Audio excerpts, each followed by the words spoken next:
I'm horrified by the rapes and murders of women that have affected us all so deeply today, but equally by the women and children who are assaulted and murdered on a daily basis in our country. As a man, I bear responsibility in our society for the levels of violence against women and children. And as a man, I also know that we are key to the solution. How boys are raised, whether they have respect for others instilled within them, and the men that they become determines the levels of violence in our society. The statistics of violence against women and children are distressing enough, but we know that the majority of incidents of gender-based violence goes unreported. The police need to do better. There is no escaping that. And they must make certain that every single victim of gender-based violence receives adequate care and protection when approaching the police station for help. Detectives must prioritise the investigation of sexual offences and gender-based crimes so that quality dockets are swiftly prepared for prosecution.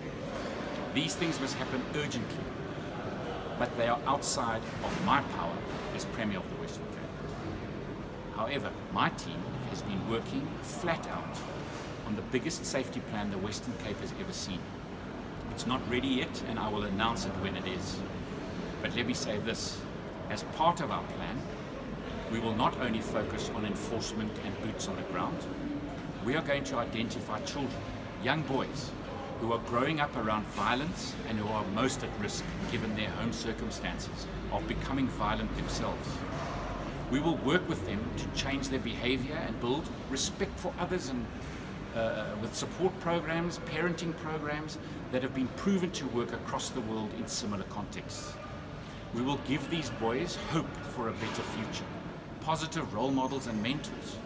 We will support teachers of youth at risk, and we will expand our already successful Chrysalis Academy to younger children and into communities. These aren't just empty sentences. Every one of these interventions are already being budgeted for and planned as I speak.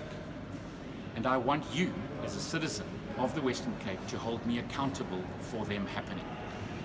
Because if we don't change our boys, we will never change our society.